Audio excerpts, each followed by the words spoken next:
দেখছেন রাত 11টার সময়।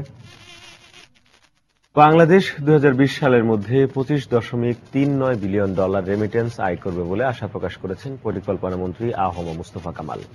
সকালে রাজধানীর একটি হোটেলে centre for policy dialogue CPD আয়োজিত এক সেমিনারে তিনি কথা বলেন। ইংরেজি ভাষা কম জানা এবং অদক্ষতার কারণে রেমিটেন্স অনেক কম হচ্ছে বলে জানান তিনি। বর্তমানে 11 মিলিয়নের বেশি প্রবাসী প্রতি বছর $15 বিলিয়ন দেশে পাঠাচ্ছেন। দিনে দিনে এই সংখ্যা বাড়ছে। দক্ষতা বাড়িয়ে শ্রমশক্তি বিদেশে পাঠাতে সরকার বিভিন্ন পদক্ষেপ নিয়েছে বলেও জানান তিনি।